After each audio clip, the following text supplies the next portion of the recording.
There is a war being fought. You may not see the soldiers. You may not hear the guns. But you are on the battlefield every single day. This is not a war for land or for resources. This is a war for the most valuable territory in the world, your mind. Do you feel it? That slow, creeping fog. The sense that the world grows louder, faster, and maybe even dumber. You see it in people around you, smart people, who seem to have lost the habit of thinking. They don't debate, they attack. They don't reflect, they react. They repeat lines they don't fully get and defend ideas they've never really tested, as if their life depended on it. Curiosity has faded, certainty has taken its place, and doubt is now treated like a crime. This is not an accident. It is a symptom of a collective sickness, a mental plague that some philosophers call collective stupidity. This isn't about a decline in IQ. It's something far more dangerous. It's a decline in the will to think, a mass surrender of intellectual independence for the comfortable numbness of the herd. This journey requires brutal honesty. Before we go deeper, I want you to make a confession. Go to the comments and answer this. When was the last time you genuinely changed your mind about an important belief? If you can't remember, that's okay. That is the first sign the system is working on you. Today, we break that system. We will not just analyze this war. We will give you the weapons to fight back and to win. To win a war, you must first understand the enemy's tactics. The forces trying to conquer your mind are not stupid. They are sophisticated, systemic, and relentless. They use three primary weapons to keep you passive, predictable, and profitable. The first weapon is the digital fog. Your mind was not built for this. Neuroscientist Daniel Levitin states the average person today processes 5 times more information per day than just a few decades ago. Every second, you are bombarded. Notifications, emails, breaking news alerts, infinite scrolls of curated outrage and desire. Your brain is under a constant, low-level chemical and informational assault. An overwhelmed brain does not think critically. It enters survival mode. It looks for shortcuts. It relies on cognitive biases. It stops analyzing and starts reacting. This is not a personal failure. It is a biological response to an unnatural environment. Your attention span is not shrinking. It is being systematically fractured and monetized. As neuroscientist Marianne Wolf describes, our brains are being physically rewired by digital media. We are losing the capacity for deep reading, the slow, immersive, contemplative process required for complex thought. We skim, we jump between tabs. We absorb headlines, but not arguments. Think about the last time you read a long article or a chapter of a book without once checking your phone. This fractured attention is the goal of the system. A person with a fractured mind cannot sustain the deep, focused thought required to see through a sophisticated lie. They cannot follow a complex argument. They become a perfect consumer of simple, emotional, bite-sized content. The digital fog is not a side effect of technology. It is the core feature of the attention economy. The medium is the message. Marshall McLuhan. The second weapon is the echo prison. The algorithms that curate your digital life have one simple, amoral goal: to maximize your engagement. And the easiest, most profitable way to keep you engaged is to show you things that confirm what you already believe.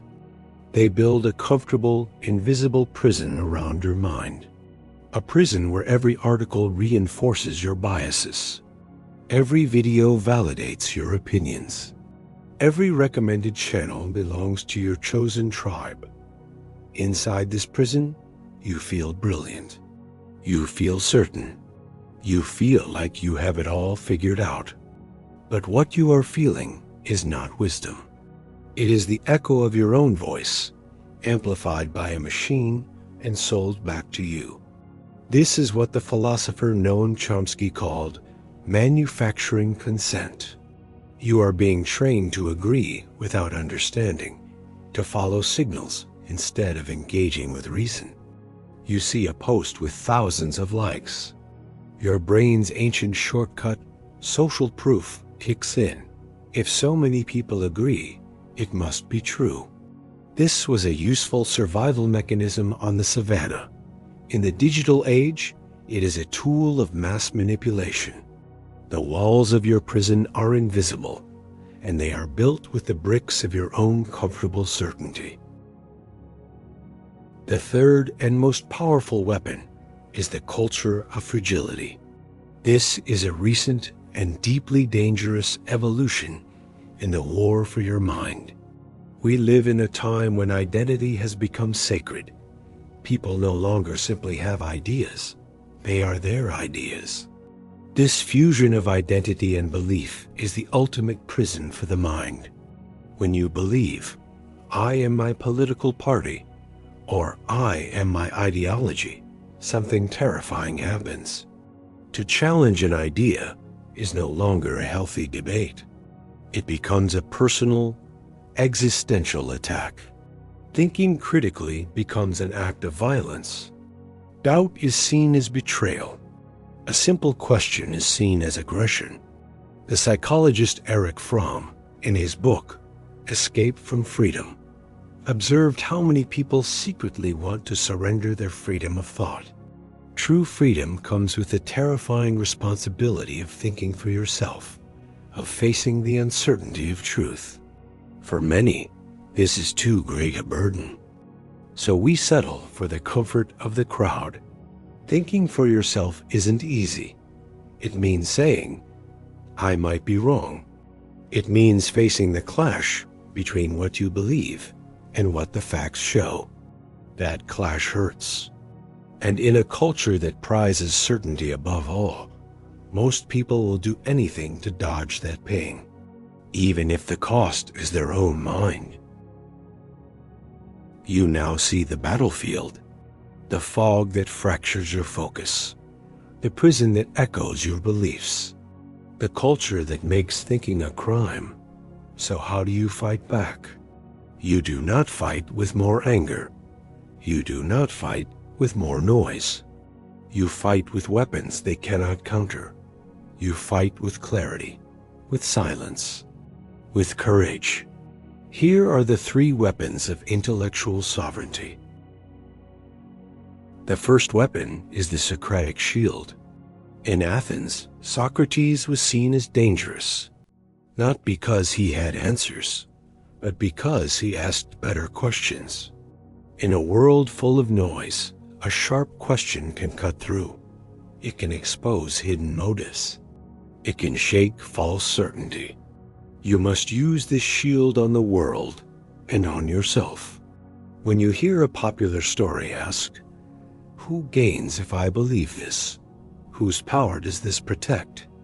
When you feel too sure of your own views, ask, what is the smartest case against me? Seek out the voices you're told to ignore. Read the book by the one you've been taught to dislike. Listen to the podcast from the other side, not to fight, but to understand. This makes you harder to fool. It builds humility. It frees you from the prison of certainty. The only true wisdom is in knowing you know nothing. Socrates. The second weapon is the blade of dialectic. This is an advanced mental skill, a form of intellectual strength training. It is the ability to hold two opposing ideas in your mind at the same time exploring them both without immediately needing to choose one. Our culture demands you pick a side. You are either with us or against us. This is a trap. It is a false binary designed to simplify, to control, to lead you into thoughtless tribalism. Reality is almost never that simple. Life is full of paradox and contradiction. The dialectical thinker does not choose a side. He explores the tension between them. He can see the wisdom in an argument he disagrees with. He can find the flaw in an idea he loves. This is not a sign of weakness or indecision. It is a sign of immense mental strength. It allows you to see the world not in black and white, but in its true, complex, and often beautiful colors.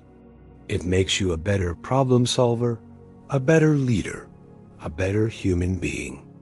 Because you are no longer a soldier fighting for a tribe. You are a seeker of truth. The third and most powerful weapon is the fortress of silence. The modern world is a conspiracy against silence. There is always another video to watch, another podcast to listen to, another outrage to react to. This is intentional. A distracted population is an obedient population.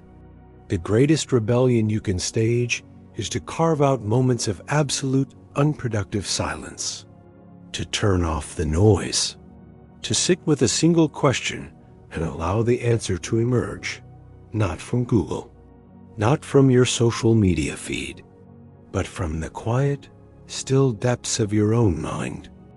This is not meditation for relaxation. This is contemplation as an act of war. In that silence, you begin to hear your own voice again, not the echo of your tribe, not the noise of the algorithm, your own quiet inner signal.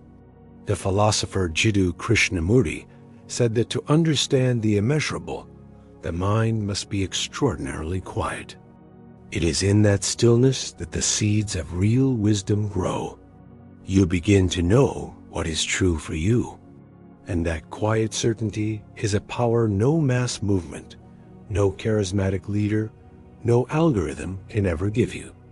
It is the foundation of a free mind. Let's be clear. Critical thinking isn't dying because people are dumb.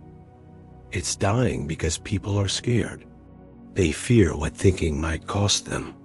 To question things means risking comfort, certainty, even identity. It can mean losing the safety of the tribe, and for most, that feels too high a price. Better to be wrong and belong than right and alone. But this is the trap, the lie that we are our beliefs. You are not your party. You are not your ideology. You are a person with endless capacity to learn, grow, and change. That growth starts the moment you stop tying your worth to your current opinions. This is the final, most important truth. Critical thinking is not just an intellectual skill. It is a spiritual act. It is the act of choosing truth over comfort, growth over certainty, freedom over approval. It is the quiet, daily decision to live with your eyes open, even when the light of reality burns. The revolution the world needs is not loud. It is not angry. It is silent. It is a revolution of minds. A quiet movement of individuals who refuse to be puppets, who choose to be architects of their own understanding. Let the others sleepwalk through slogans and screens. Let them trade their freedom for the cheap comfort of conformity. But not you. You are awake now. And once you awaken, you can never truly go back to sleep. If this message resonated with you, if you are tired of the noise and hungry for clarity, then your war begins today. Join the quiet revolution. Go to the comments and declare your allegiance. Write, "I choose to think." It is a simple statement. But in today's world, It is the most radical act of rebellion you can perform. Subscribe to the Thinker's Codex. Reclaim your mind.